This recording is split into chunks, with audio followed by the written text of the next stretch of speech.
Hi, everyone. I'm Michelle Jobin, and you are listening to Time to Talk, a podcast for caregivers. This podcast is dedicated to helping family caregivers in Ontario. Through expert tips and resources, you will gain knowledge and validation for the ups and downs that come with caregiving. More importantly, you'll learn that you're not alone. It's so important to take this time for yourself. We're glad you're here. Today, we're joined by Sherron and Clovis Grant, parents of two adult children, one of whom has autism. Their son Isiah was diagnosed with autism at the age of 4. For over 20 years, they have navigated the unique challenges that come with caregiving for a child with autism in the Black community. Sherron is an elementary school principal and a dedicated educator, while Clovis is the CEO of 360 Kids, serving homeless youth in York Region. After feeling isolated in their journey, they founded Sawubona Afrocentric Circle of Support, a Black parent support group. Through their advocacy work, they've created a vital, safe space for families of African descent to come together, share resources and expertise, and support one another through the unique and often challenging journey of raising Black children or supporting a sibling of any age with a disability. Sherron and Clovis, thank you so much for joining us. Thanks for glad to having be us. here. Yes. It's great to be talking to both of you. We really always want to create this space on Time to Talk where Ontario caregivers can connect and share. And really, specifically everyone has their own journey. And we like it when caregivers in Ontario can feel seen and heard through the stories that our guests tell on the show.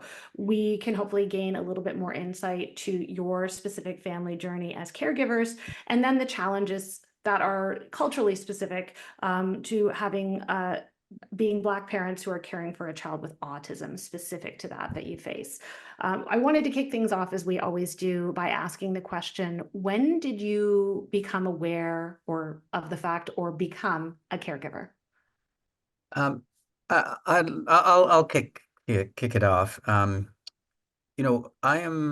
I was the youngest child for many years, and then my brother came along, and so we're 11 years apart, and I have older siblings, and so much of my teenage years, actually, I spent as a caregiver in my own mind, because I was the de facto babysitter because I was next in line. So by the time I got married. We got married in 91, and our first child came in 94, and then followed by our second in 96. I was already well adept at caregiving. I was changing diapers. I knew how to change diapers very early because of my younger brother, and also my niece lived with us for some time as well. So, in terms of the experience of being a caregiver, um, I was well prepared because I was not really parenting, but you could call it that. I was taking care of two young kids while I was growing. So, becoming a father was a great experience because now it's in my hands. I'm responsible, but it wasn't too scary about diapers and babysitting and giving up your time because I was already used to that. Yeah, I, To I would add. agree. And I think it's something that's actually something that has to be talked when we talk about, the cultural lens when it even comes to the definition of caregiving. As I listened to Clovis talk, I remember a time when my mom had major surgery. I was in high school at the time, trying to finish off high school, grade 12, grade 13. So I've just dated myself there, grade 13. But, I remember my mom needing to be home and needing someone to take care for her while she, recouped from her surgery. And I was in high school at the time. And, that was something that my guidance counselor, advised me against. But I'm like, no, I need to be home to care for my mom. She needs the support. She can't be walking and bending and all that kind of jazz. So I guess, as Clovis says, it is kind of a natural fit and it's kind of a given. I would say in much of the Black community, whether you're African Canadian, Caribbean Canadian, or so on, this is kind of a natural thing that you're just assumed to take on that role. So when Isiah was diagnosed at the age of 4, and we realized that he's going to have higher needs than his older brother. Although it was a very challenging diagnosis to accept in the beginning, I think probably because of the experiences we had in the past, we were able to embrace it, lean into it, and do what we needed to do. 'Cause that's just what we do. We take care of them, we give them the best future that we can, and we do the learning we need to do to be able to support them as best as we can.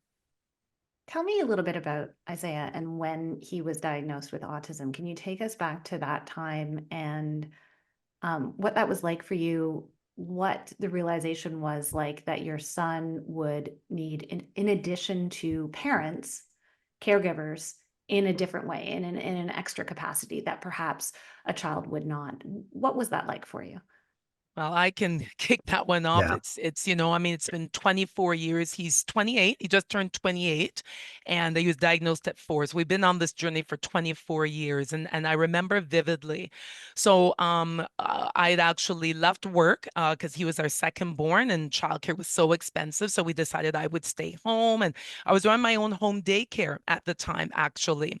And so I had several children who were around the same age as Isiah, and I could obviously pick up that his skill development was much more delayed and just very different from his peers. First of all, very different from his brother. As I often said, when his brother was born, he was a textbook baby. He walked when he was supposed to, talked when he was supposed to, and so on. But when Isiah was born, we threw the textbook out because he didn't do anything according to when he was supposed to. And so I observed the differences between him and his same age peers. Saw it at home, saw it at church.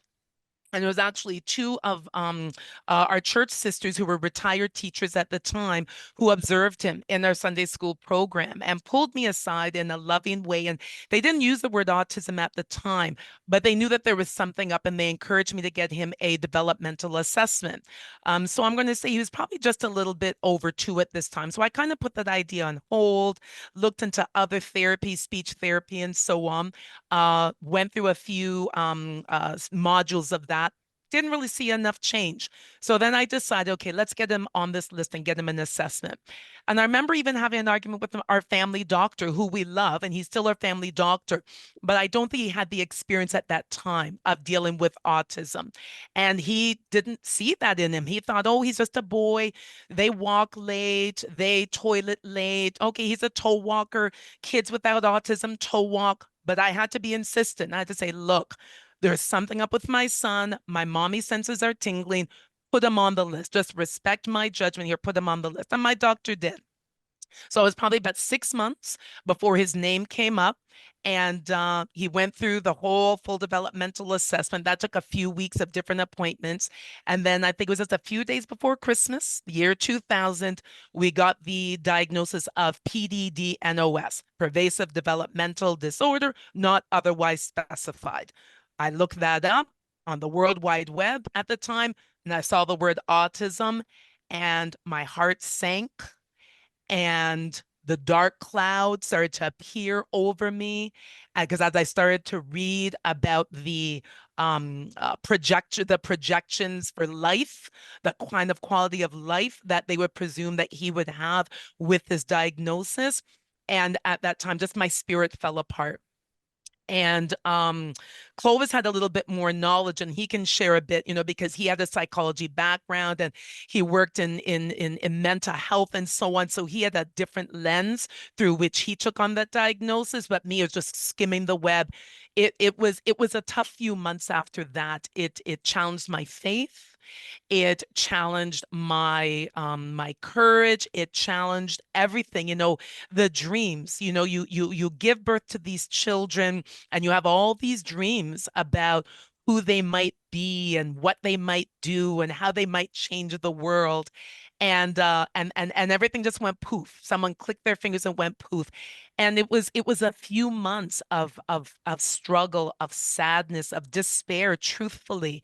And it took me a few months to come out of it and to really say to myself, okay, Sherron, if you stay here, what is going to happen to your son? Because nobody has a vested interest in him the way you do. And if you don't fight for him, who will? Clovis, it took him a little while to get on board with me. And so in the beginning, it was kind of me on my own. And so that's, when we got the diagnosis at the time, I got a diagnosis. I got, okay, check out Geneva Center for Autism, check out Value Village, uh, be warm and well fed, best of luck. And that was it. You walk out of that medical office with this life-changing diagnosis, and you got to figure it out. I'm not sure how it is for families these days. I think it's a bit Mm. better because of what our families have gone through that generation and the advocacy and how we've spoken up on how things need to improve. But that's how it was back in 2000. It was you got this couple of pieces of paper and it's like, go figure it out. And that's exactly what we did. Yeah, agreed. I mean, the Dark Cloud, and by the way, it's Variety Village, not Value Village. Oh, my bad. Um, but yeah, Dark Cloud is apropos because you know when I hear autism, when I heard autism back then, it was oh wow, yeah, and I had all these pictures of people being in institutions and rocking back and forth, and the stereotypical things that you read in textbooks, and yeah, just realizing, oh gee, okay, how's this going to work? Um, Plans for the future, what's it going to look like, and everything I started looking into was money, money, money, cash. Like it's like, oh gee, how are we going to afford this? What's going to happen with our other son? Just yeah, a lot of darkness and not a lot of um, positivity. Let's just put it that way. It was not something that you're looking forward to before Christmas. No, and actually that does play into something I did want to ask you about is, I mean, how did that, you were already parents, you already Mhm. had another son. Now you have two children and one receives this diagnosis and you're looking at all that's in front of you and the options. How did that change your lives as individuals and what sort of sacrifices did you have to make along the way? I mean, parenting, you always make sacrifices, right? But Mhm, is there mhm. anything you feel specific to being, it's, I don't know if you can separate that from, what your drive is to do as a parent, but what kind of sacrifices did you need to make along the way as parents to a child with autism when you received that diagnosis and beyond? Yeah, I'll take a stab at this because there were a number of things, and I mean sacrifices may or may not be the right word. It was a lens shift for us. Mhm. We realized automatically that um, our perspective on what the future will hold, and our son. Not that we had a picture of what career they would have, but it was changing our dreams Mhm. and realizing that, okay, he may not give us grandkids. He may not, you know, um, he may end up in an institution. Like, again, very negative. So that was one. The second thing, and this grew on us, we started realizing that we could either go into a dark pit or we could figure this out and try to make his life and our family's life as quote unquote normal as possible.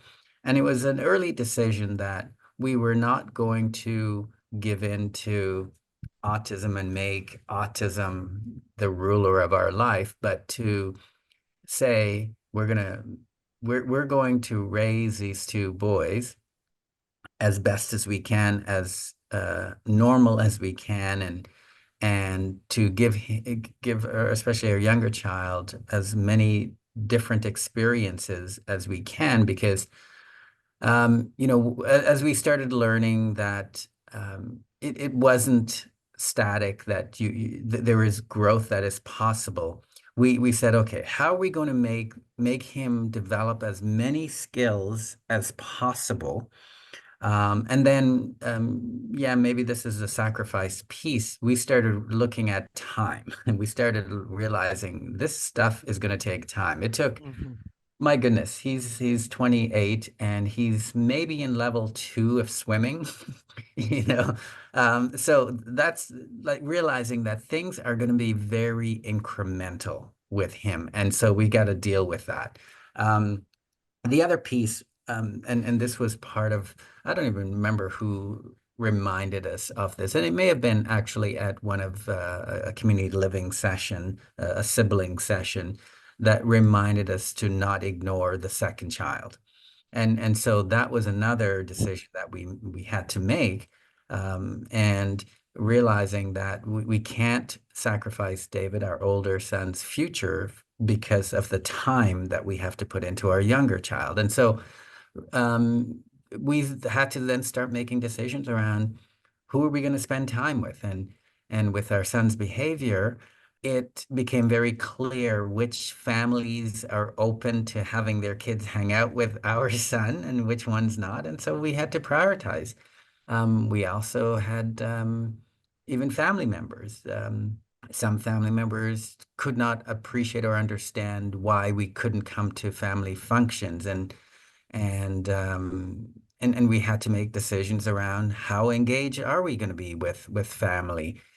My parents were not, well, my dad was more inviting. My mom was a little stuck in her ways, and couldn't understand what autism was, and it became more of parenting versus the diagnosis. And so that was it put us in a very difficult place with our family, different members of the family, because now it's like, okay, we're being blamed for our son, and Okay. so it was trying to shift that perspective. And then lastly, and I'll let Sherron speak as well, but the financial was heavy. You know, everything we looked at back then was oh yeah, you can do this. And ABA therapy, you can get the free one. It'll take forever to get off the wait list. And in the meantime, here are a whole bunch of agencies, and you start looking at the price tag, and I'm going, oh my goodness, like my son's going to a private school now, because of the cost of this stuff. And, do we mortgage the house? And how much early intervention is enough? And so it became very overwhelming. And so, yeah, we had to make sacrifices in terms of where we spent our money, because we really didn't have, a family member who would just give us those funds because, we needed them. And so, yeah, those were some of the early days. Sherron, if you wanted to add any. No, I mean, I think you summed it up quite well. And I mean, we're lucky, right? I mean, there's two of us, two parents. Mhm. We're both blessed with pretty good jobs with good salaries. Well, not then. I became an educator as a second career. My first career was kind of jumping around doing different administrative jobs and so on. And then it was after Isiah got diagnosed and we got into a specialized program at school that I went back to school to become a teacher. I think, as Clovis said, the thing with autism specifically is when someone has autism, for the most part, if it's only autism, they look normal, if I could use that. They look typical. And so people look at that individual and then wonder why they act that way, wonder why you treat them that way, wonder why they can't do better. Sometimes people ask questions, but back then, not enough. So there's a lot of assumptions made. And as Clovis says, that a lot of assumptions came from family members, from friends, even from church family. That was it something on mine and Clovis's part? What was our parenting lacking? And that hurt, and that was tough. And so sometimes, we have to be careful who we hung out with, like we had to be careful of toxic relationships at that time. So our friendship circle changed. Isiah's acceptance by other people, his behavioral acceptance by others, that had to change over the years. Even sometimes trying to educate family and friends about autism. Some were very open to learning, some not so much. And that, I guess, is the thing within the Black community, and I'm not quite sure the reason why, but there needs to be more discussion about hidden disability. For whatever reason, maybe it's because we've just, unfortunately, due to historic and systemic racism, we've been so focused on just surviving, on just trying to take the little bit that we get, multiply the little bit that we get, that we haven't had time to really dig down deep and deal with some of those hidden issues, those unspoken issues of mental illness and hidden disabilities like learning disabilities, autism, and so on, that we just sweep it under the rug, we stigmatize it, we don't want to deal with it. And so it would be easier to just put our son away, just put him away, keep him at home, hide him. But as Clovis said, what good is that going to do for him? We can't let autism rule his life. We can't let autism rule our life. But that meant we did a lot of stuff together, the four of us as a family. So it was quite a few years where it was just the four of us. That's who we had to look to, was each other. Then as things went on, as our friends and family grew, as our son grew, as they became more educated, things are definitely much better now. But in the early years, it was a very tough time emotionally, financially, spiritually. It was a very difficult time for certain. Well, and now you said he's 28 years old. Yes. And you just said that you feel that things are getting better. So can you tell me what things look like now that Isiah is an adult? You alluded to sort of where he's at in his swimming lessons and things like that. But is it different now? I assume very much so from caring for him when he was a child. How has that changed?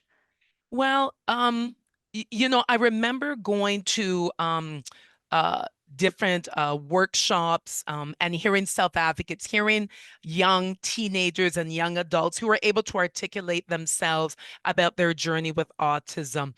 I read a lot of books. As I often used to say, I did my best to get my PhD in autism, tongue in cheek, like anything and everything I could put my hands on, I read. I went to videos and so on.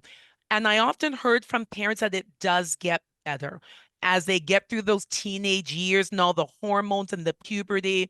If you can make it through that, it gets better. I mean, again, you do got to put the work in up front. I will definitely put that out there to the family members who are listening.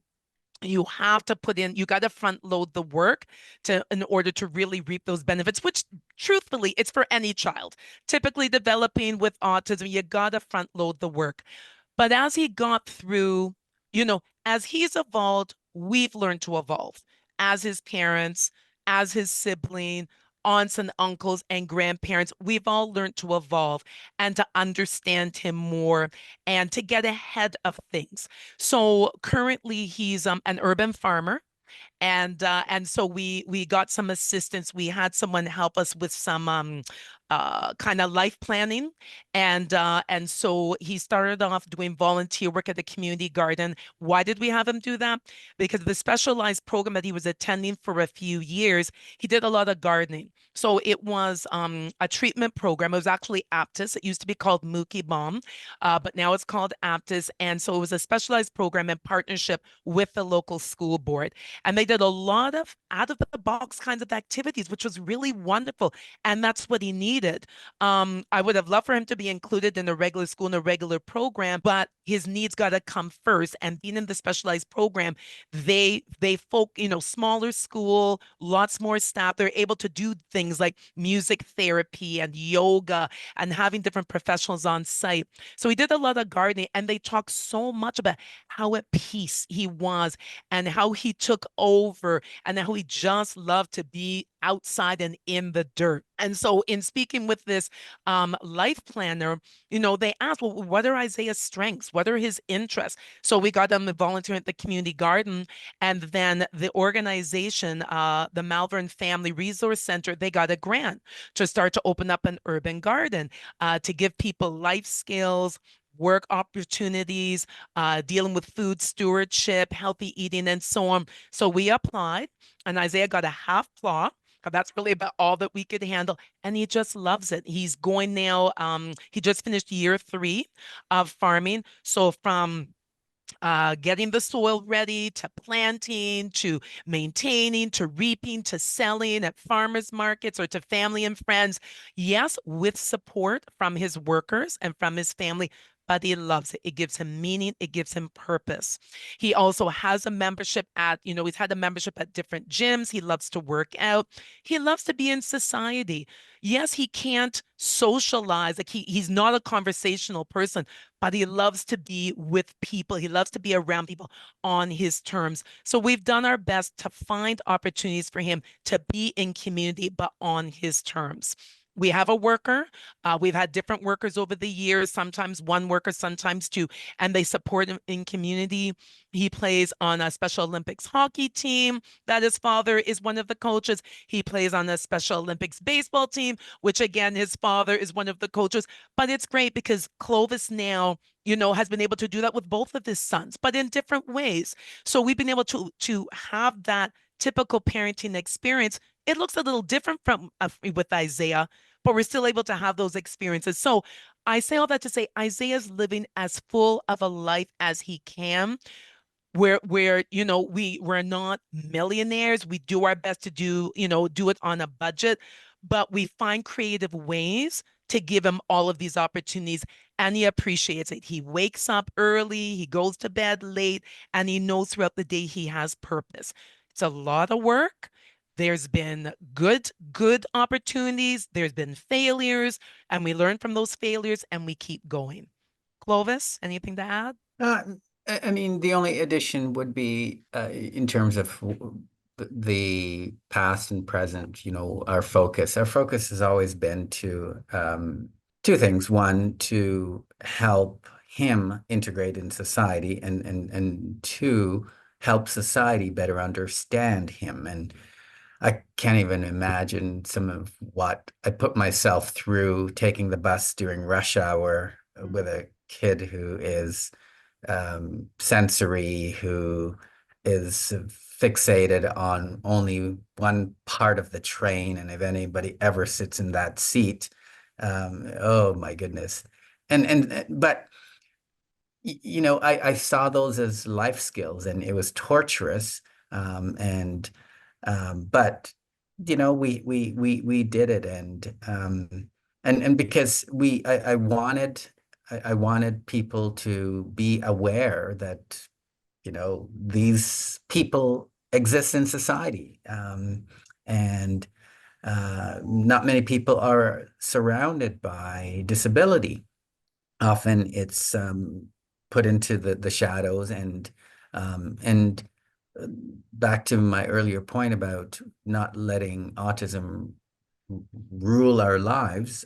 We had to be in community, we had to be in society, and if that means it's going to be a little bit more difficult, then so be it. But I think through all of those experiences, Isiah has learned how to be a part of society, and even the farm that Sherron was talking about.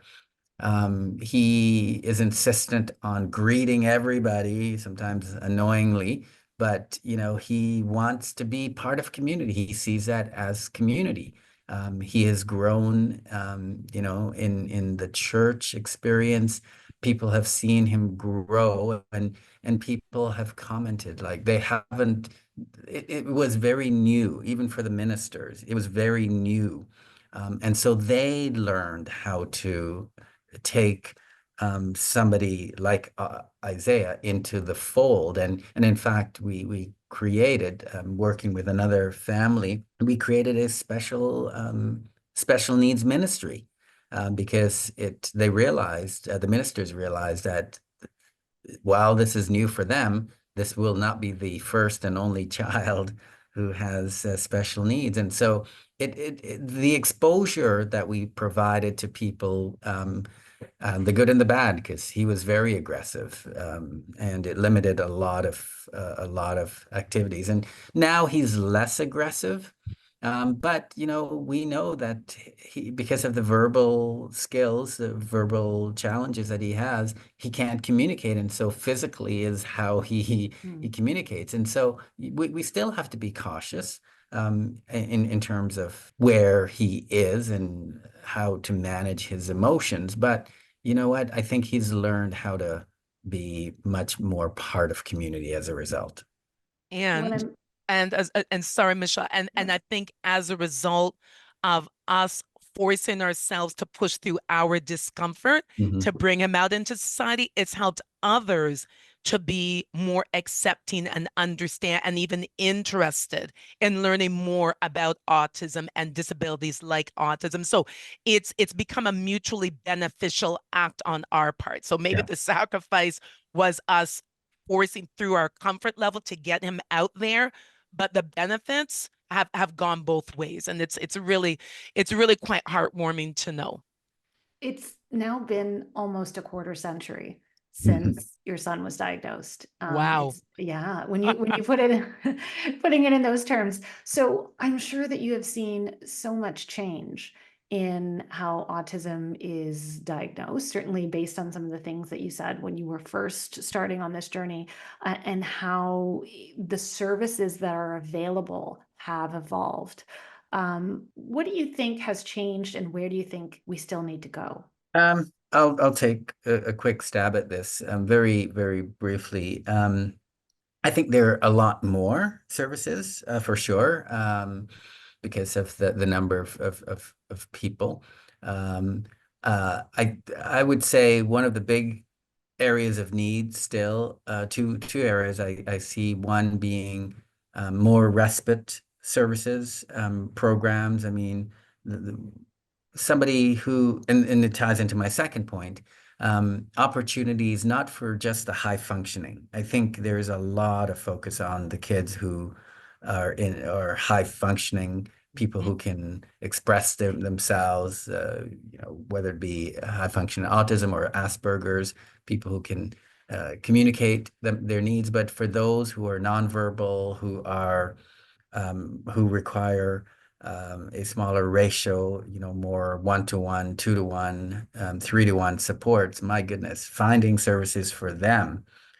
We were able to get breaks because there was a specific summer camp that we always knew that would accept our son, and we could send him there every week, every year for at least a 1 to 2 weeks.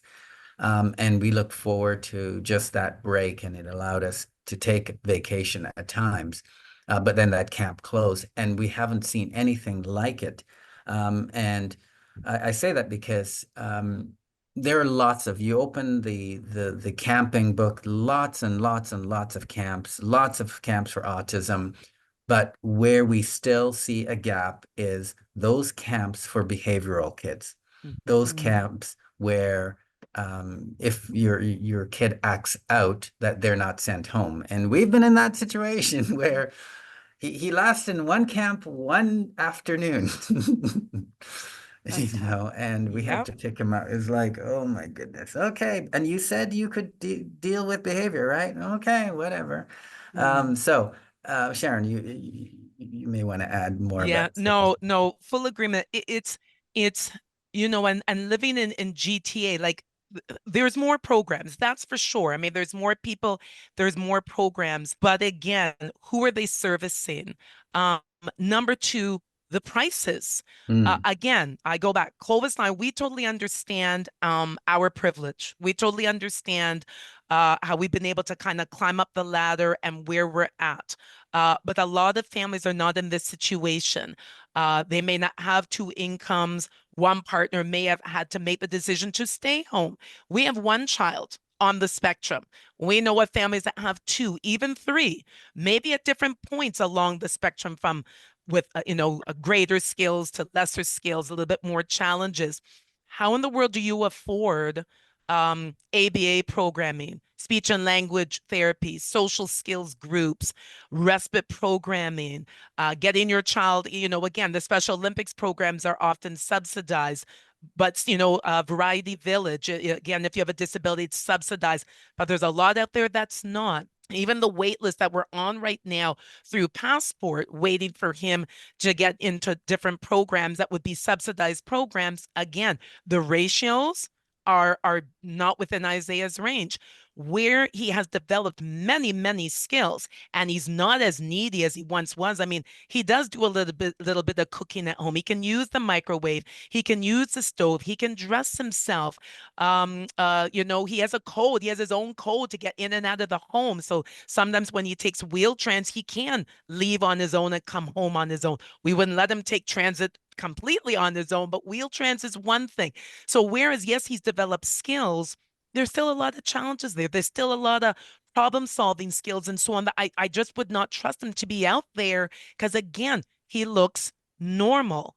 And so the assumptions that people are going to have for him and what he can do those are assumptions. And I would just worry of what would happen if someone tries to converse with him and he can't answer, and or he tries to ask a question and someone doesn't understand him and he gets frustrated and so on. So therefore, the way we have him navigate the world, he needs protection, he needs support. But even the respite workers that we have, or I should say the support workers that we have supporting him throughout the week, it doesn't come cheap. That's a lot of money. And even the pass, so that's another thing. What else is needed? We need more money. The passport funding, the special services at home funding, the funding that's available. While yes, there's not really a wait list anymore because everybody gets money, $5,000, you can use that up in a month. Mm. That cannot stretch anywhere from January to December. And again, our son is moderate with regards to, he's not on the low end, he's not on the high end. I'm thinking of those families where their child have more needs, where they have more than one child, where it's a single parent situation, or it's two parents, but one has to stay home because of the needs of that child.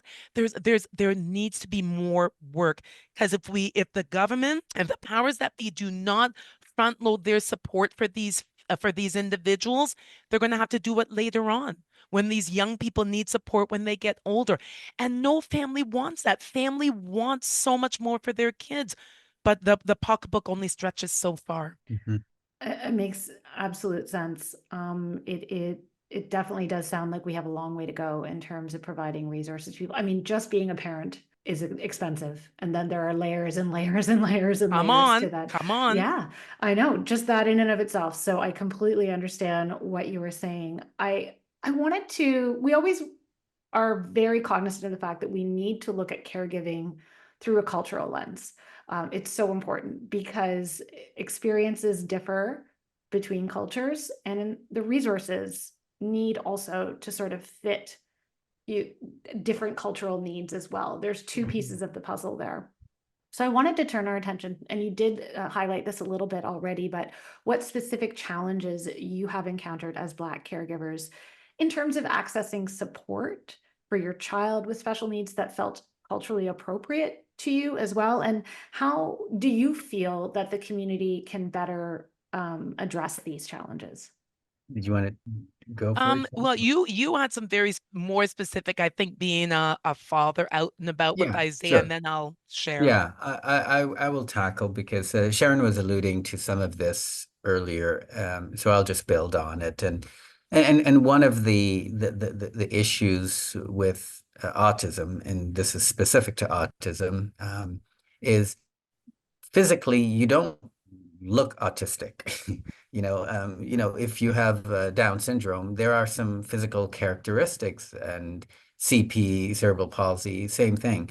But with autism, it's an invisible disability, and so that comes with its share of challenges. And so when we think about the cultural experiences, so I go in a few places. One, when we think about the school system.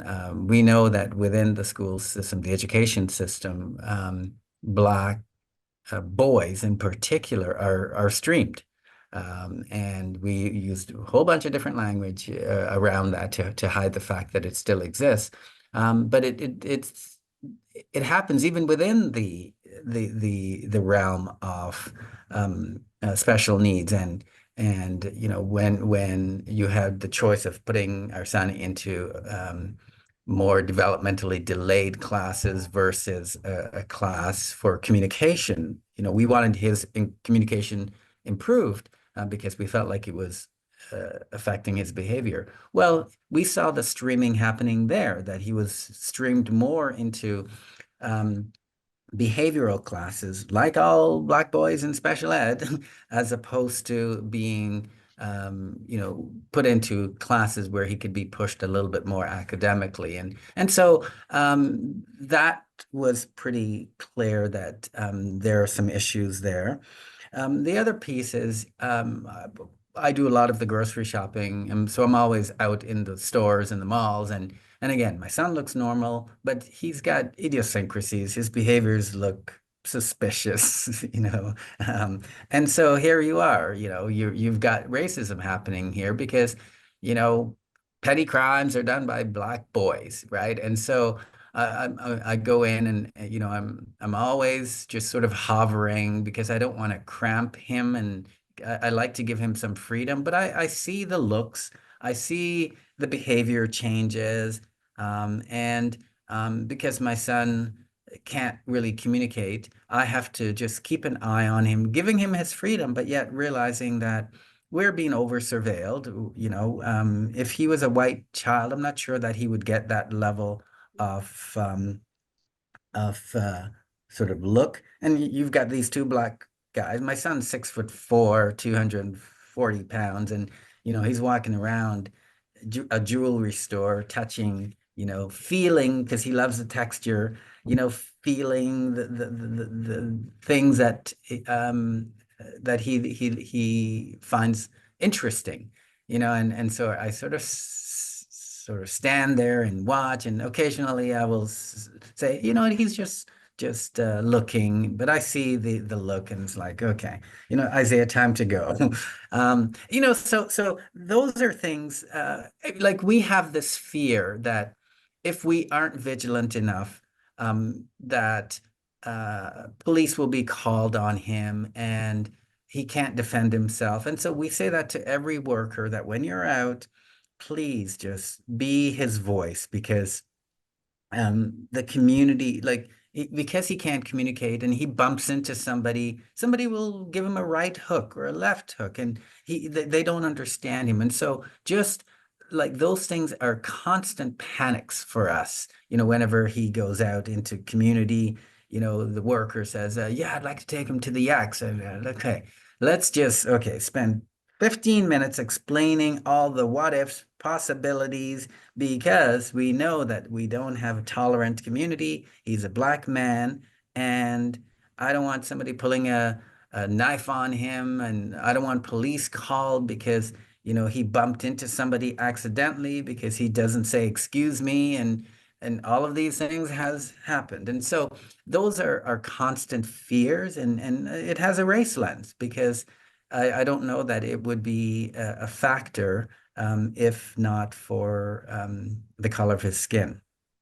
Yeah, and I would say, so with regards, so that's, Clovis's experience. I would say with regards to services, we did okay with getting services for Isiah, but I think the thing is I had to learn to do things the Western way. What do I mean by that? So I would attend parent support groups. Often when I went to those parent support groups and seminars and so on, I was one of the only non-white people in the space. I literally would look around, workshop after workshop, and I might see an odd other racialized face, but for the most part, it was just me. And I always questioned that. It's like, okay, I know that there are kids out there from different cultures living with autism because they're in my son's class, they're in a social skills group. Like, I'm seeing the kids, but I'm not seeing the parents at these informative events.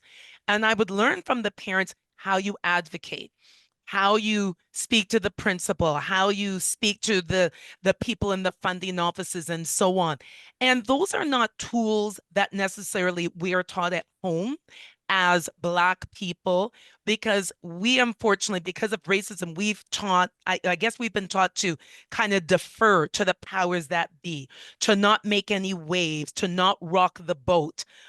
There's some of us who are most definitely much more outspoken and radical, but sometimes it ends up backfiring. So sometimes you don't know what to do. It's like, okay, if I get in their face, if I'm really firm, then, I may be labeled aggressive, angry Black man, angry Black woman. They're going to be scared of me, give me a restraining order, send my child home. Like, there's so many fears. And we hear this from many of the parents in our group. And we'll talk a little bit about that group, I'm sure shortly. And so I think Clovis and I, we learned to be moderate in the way we address things. So I think we were able to get services and support for Isiah But in hindsight, we really had to hide our authentic selves, to put it quite frankly. We had to play the game. And that's a line that we used with our older son is you have to learn to play the game. You have to learn how to be a chameleon and to blend in and hide your authentic self, whether it be your hairstyle, whether it be your tattoos, whether it be whatever the case may be. Now, other people, other people, Caucasian, white, may say, well, I have tattoos and I have this. Yeah, but you don't have that additional lens of also being in black skin. So what you can get away with in your white skin, in your Asian skin, like in other skins, things that you can get away with, we can't in our black skin. And so this is how we've raised our other son. And this is how we had to be with Isiah. So I just kind of lost my train of thought there. So Okay. that's how I learned to advocate for him. And so hence we now started yeah. So this is what I want to say. But the thing is when I went to some of these parent support groups and I wanted to talk about specific issues from a Black lens, I felt like I really couldn't go there. I couldn't talk about him being streamed into one program or another, me fearing because it was the color of his skin. I couldn't talk about fear of him. He was suspended at one point for a week. I had to make that agreement with the principal. I couldn't talk about, my issues of my fear of police. And police, me and Clovis not feeling comfortable to call the police to support us when Isiah was having a physical meltdown for fear of what may happen because of videos we had seen, because of documentaries, because of news articles of parents calling the police who are supposed to serve and protect. And again, I'm not doing a blanket statement about all officers, but unfortunately, seen enough stories of that young person ending up tasered, jailed, dead. And I'm Yeah. like, honestly, I'd rather get beat up by my son and holes in the walls, which we experienced, and we'll calm him down and we'll figure it out as a family and we'll keep it in house than to let the people who we should be able to trust support. Because I don't know what's going to happen. And I couldn't live with myself at the end of the day if something happened to my son. And so this is why we started the group Sawubona, Afrocentric Circle of Support.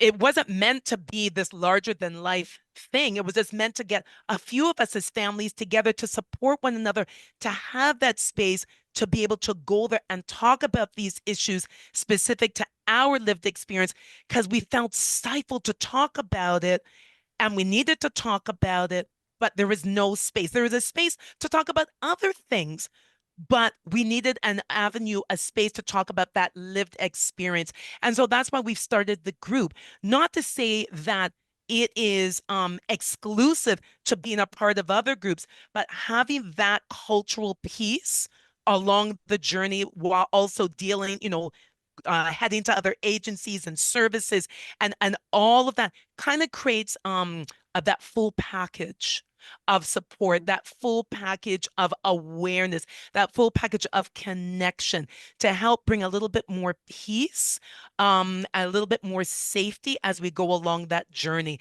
And so that would be, and so, another part of your question is, what can we do better? We need to create more of these spaces so that people of all walks of life, most certainly us as Black individuals, but whether you speak a different language, Mandarin, Cantonese, French, Spanish, whether you are the Muslim faith or the Christian faith or the Jewish faith. But the thing is there are groups out there that have serviced people from the Jewish background or the Mandarin Cantonese speaking or French speaking or even the South Asian. There's a group that started out in Scarborough in East Toronto. So over the years, I saw these groups cropping up, but never anything for the Black community. And that hurt. And that's why Clovis and I decided, okay, we'll start something. And hence, here we are almost 5 years later with something that continues to grow and families continue to reach out to us. And a lot of these situations you're asking us about cultural awareness, and just, the need for that with regards to the Black community, the families calling us feeling systemic racism with regards to their children, especially their children with autism, who, again, hidden disability with a lack of knowing, but not getting that understanding by the general population. It's hard and it hurts. And Black families are continuing to struggle in this area. They need support. They need to be heard. There's even as much as things have progressed, there's still such a long way to go. Looking for support and connection as a caregiver? Our online support group is here for you. Join a community of fellow caregivers who understand the ups and downs of your role. Share your concerns and successes in a supportive environment led by trained peer support group facilitators who have firsthand experience as caregivers. Please note that our online support groups are not intended for crisis support or mental health counseling. Visit ontariocaregiver.ca to learn more. And now, back to our episode.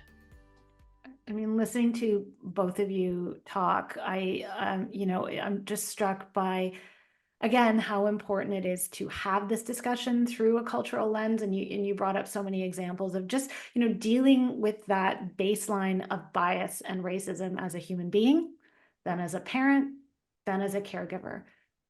It's a lot.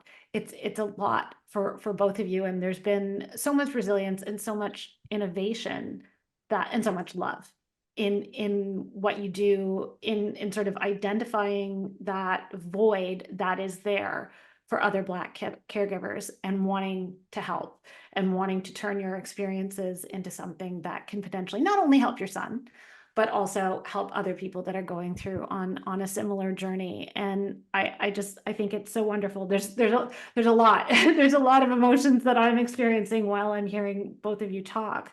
I did want to talk about something that you had mentioned in an article in the past, that disability and mental health are not things that we talk about in Black culture. And you have mentioned this a little bit earlier, but why do you think these topics aren't discussed?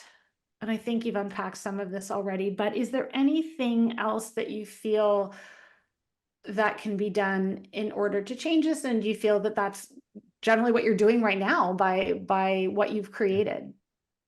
Yeah, I mean the why. I mean, I'm sure everybody has got their reasons. I think some of it is just awareness, perspective. Thinking that sort of a deficit mindset, that the kids are imperfect, that they're a curse of God, that needs to be prayed over. And typically in the Black community, we're a very religious group, or at least culturally, and things have shifted over the years, but we a lot of us have a foundation of God, and I think there's some misunderstandings around how people with disabilities are seen in the Bible, and I think people then attribute that to be that you're not perfect, you're an imperfectly created being, and so it's something you have to be ashamed of, if you have a child with a disability, as opposed to that there are opportunities to grow and develop. And so it is not something that's talked about because it's not something that's deemed positive. Similarly with mental illness, it exists in our community for sure, and people are generally shunned for, well, I mean, stigma is across all cultural groups on the mental health front, but it's not something we specifically even talk about. And so folks in the Black community who have mental illness go undiagnosed, they go unsupported, and then things spiral out of control. And similarly with our kids. And so part of what we're trying to do is to talk about these issues, is to bring greater awareness, so that the families who may have thought that way don't think that way, or maybe they didn't and they want affirmation, and so they get the affirmation from the work we do, and also lastly, just not being ashamed of bringing their son out into the Yeah, public. yeah. And so like this coming Sunday, we have an event for families through the group. And we've got 100 folks who will be in attendance, and it's an opportunity to celebrate being together, and their kids are going to be in a place where they'll feel accepted and not have to feel ashamed of their kids. And it's like, oh, there are lots of other people who look like me, who's got kids who act really strange, but we don't bat an eye. Like it's normal.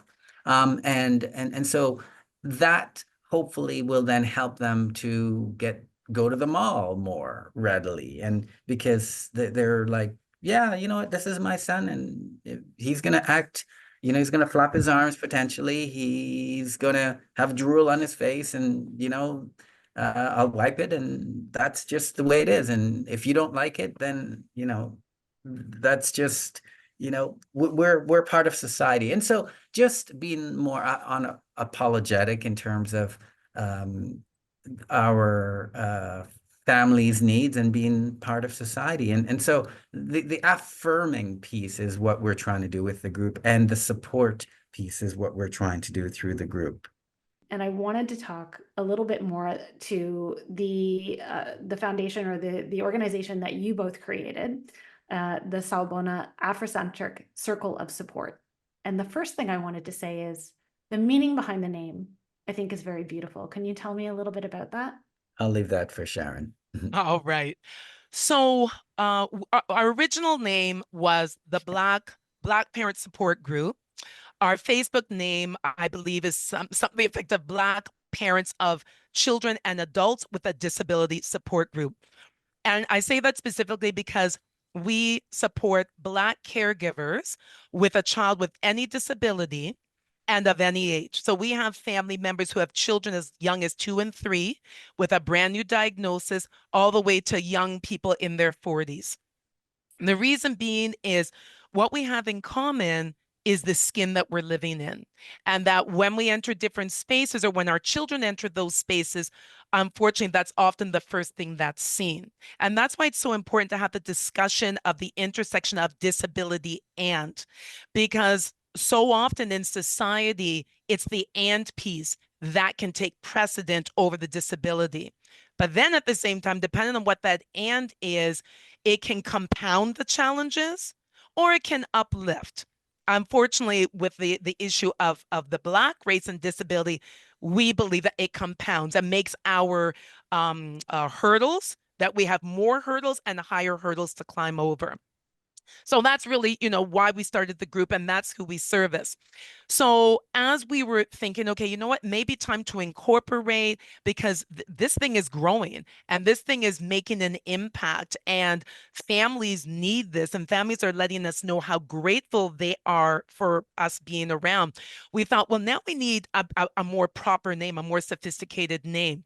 So we put the word out there to some of our like agency partners and to our parents and caregivers, our allies, to say, okay, what thoughts do you have on the name that we could have, a name that will grow with us and that will kind of be more broad?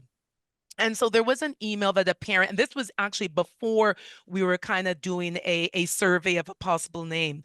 And a parent had sent me an email just to express her gratitude for us being around and just having this space where she can feel like she's at home, where she can feel safe to be her authentic self, her whole self. And she finished with the line, Sawubona. And I think she put in brackets, I see you. I'm like, oh my gosh, that's so heartwarming. So when I looked it up and I saw that, yes, it's a greeting, but it's not just like a hi, hello. It's like, I see all of you. I see you and I value you. I thought, well, that's exactly the name for us, because this is something we heard some of our parents say, is that at times they feel like their children aren't seen, and as a byproduct of that, you as a parent don't feel seen. And so after a lot of consultation and discussion, we said, you know what? That's our name, Sawubona. And then Afrocentric, because everything we try to do is through an Afrocentric lens, because regardless of where we are now, we all come from the motherland, from Africa. So that's why we went with Afri-centric circle of support. So that's really where the name came from. And it stuck. And it seems like, those who engage with us really appreciate it. And it really, it speaks to them.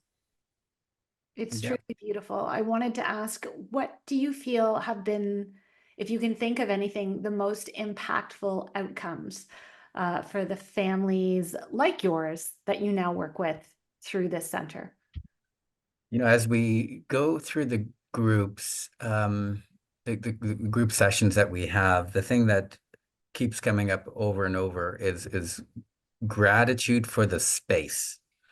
And what I mean by space is that I think for many of these families, what felt like an individual Struggle, sorry? individual struggle. Yeah, an individual struggle or dysfunction was actually part of a systemic, broader, collective issue that we have in society of racism.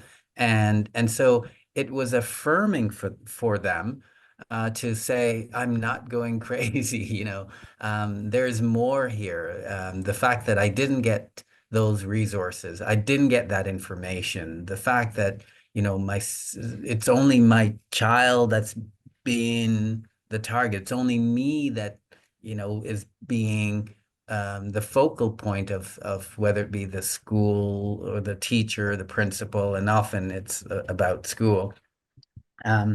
They hearing other people's stories, they realize, oh, gee, okay, I am not alone. And that is such an important feeling, because if you feel like it's you're the problem, then you go in a different place. And this is where depression and mental health issues become such a big factor. And then people go into their hovels, and they don't get then the support that they need. And then you go into that circle and cycle. But having that space, that affirming space that says, you know what? Yes, what you're dealing with is a systemic issue that we're trying to deal with in society. However, it doesn't mean you go now into a tailspin. You still have that young person or that family member that you need to keep supporting. And here is now a circle that will provide some support. They may not be able to solve your problems. We'll always have our family member with a disability, but there are resources. Here they are. There are people who've gone down that journey. You just got your diagnosis. Well, let me tell you what it was like when I got my diagnosis. And here are some things that you need to think about. And here are some places you need to go. And by the way, here's a phone number of people who've been supportive along the way. Like, that is such a benefit to the families, and they appreciate that. Yeah, Clovis hit it. And yeah, just to add, so in addition to creating that safe space, there's also the resources. It's amazing. Again, we've got families, the whole range of ages, and some are like, I didn't know. I didn't know that that's available. I didn't know I could access this. And so we have because of some grants we've been able to get, we have a system navigator position. And so because Clovis and I do this volunteer, we're happy for this grant, because now the two part-time staff that we have the daytime availability to literally hold the hands of some of our parents, give them some advice, give them some direction, have a coffee with them. Because it's amazing, one of the things that also came out as a result of the pandemic is the isolation. Right? A lot of people, we had to stay away from each other. And so, we're a little bit out of the pandemic, but people are still learning to reintegrate and hang out with one another. But when you have a child or loved one with a disability, depending on the severity and the needs, that can compound the isolation. So to have this individual available during the day just to connect and have a coffee, and they can cry together, laugh together, dream together, that has meant the world to some of our families, something as simple as that. But then we also have talks, we talk about financial planning. We talk about trauma-informed self-care. Of course, school. You can never get away from talking about school. But then, of course, also after school. Our last talk on Tuesday, we talked about college programs and the good and the bad and the ugly and what are some of the options. And so we had a mom whose child is finishing this program in the spring, speaking to a mom whose child is 10 years old, and they're talking and sharing ideas. And again, that representation piece is like, oh my gosh, okay, being used to a table where you have all these self-advocates where nobody looks like my child and none of the parents look like me, to now be in this space where, oh, well, your child did it and you look like me and we're from the same cultural background. Okay, maybe there is hope for my child. Maybe there is hope for me. So those are things we're hearing from our families that they really appreciate. Looking for support and connection as a caregiver? Our online support group is here for you. Join a community of fellow caregivers who understand the ups and downs of your role. Share your concerns and successes in a supportive environment led by trained peer support group facilitators who have firsthand experience as caregivers. Please note that our online support groups are not intended for crisis support or mental health counseling. Visit ontariocaregiver.ca to learn more. And now, back to our episode. If we can look into the future, I wanted to ask you sort of a bit of a two-part question in terms of what do you think the future will look like for the advocacy work that you do? And then looking at yourselves as a family and for your son, Isiah, what does an ideal future look like for you? Sherron, do you want I mean, so for Sawubona, it's so funny. I really take it one day at a time. And I find, even though I struggle with my faith when he was first diagnosed, my faith has gotten stronger over the years, and I really give it to God as to where this is going to go. So I put one foot in front of the other. I want to continue to be here. I want to continue to be a resource to Black families across Canada, wherever they are.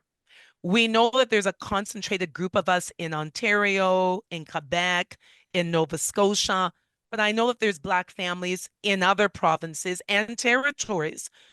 I want to know that we can be a resource to them. We can be a breath of fresh air to them wherever they are. So that would be the big scale picture for Sawubona, and to continue to raise up our families. So our to? tagline is to empower, to educate, and enlighten. Mhm. And that's what I want for our families, because, an analogy I often use with our families is, when you're on the plane, and the hostesses will remind you, make sure that if there's an air pressure issue, you put that mask on you first. Because if you don't, you're no good to your loved one. That's what Sawubona is about, is helping our caregivers to put that oxygen mask on themselves and making sure that they are well so they can be there for the loved one that they are caring for.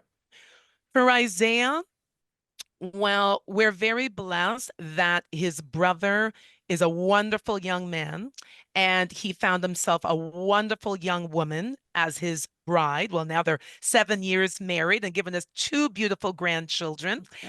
And we talk all the time about what Isiah's future is going to look like. I mean, Clovis and I are going to do our best to be here as long as we can, but we're doing our best to put things in place so it's an easy transfer over to our son and his wife to continue that care of Isiah and that support. And so that's the plan, is that, our son and his wife will take over the care and the support of Isiah and keep Isiah engaged in community.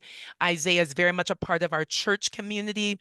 There are times where I don't want to get out of my bed, but my son insists we get in our car and go to church because he does not want to watch it on the TV, and we love him for that.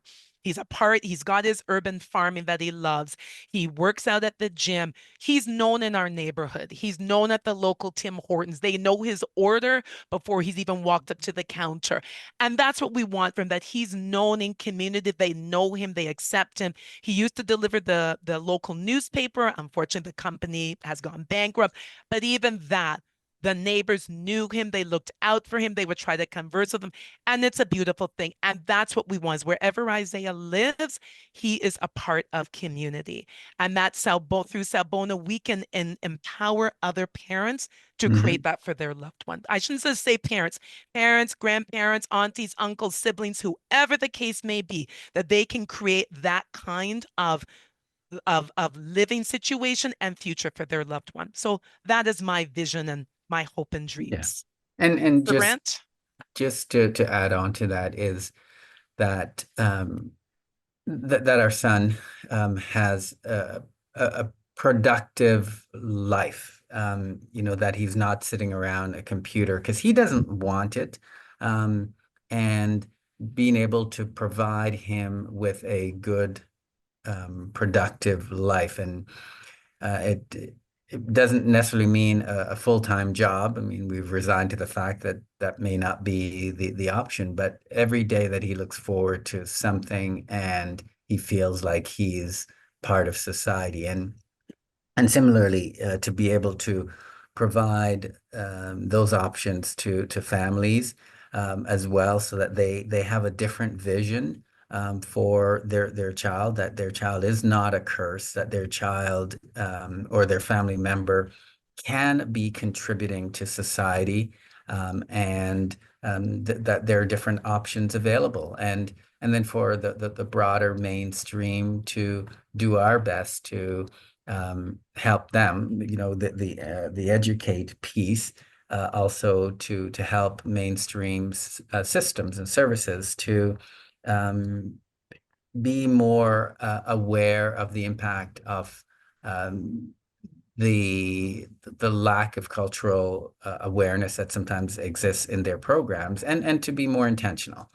So it's supporting both for Sawubona, to supporting both our families as well as mainstream systems to adopt more culturally relevant practices. It makes so much sense. One of the many things that I've been thinking about as we've been talking is the importance of community in this picture. In what we're talking about, not only that it is the responsibility of the community at large to adjust and change and grow and look at things through the multitudes of cultural lenses that, especially here in Canada, that we have, but also the importance of how creating the community that you have for others based on your experiences has really just been so incredibly wonderful and helpful for so many. And I know that our listeners are going to want to find out more about Sawubona. So can you tell me, before we finish today, how they can find you? All right. Well, we have our website. And so you can find us at www.sawubonaACS.org. And Sawubona is spelled SAWUBONA.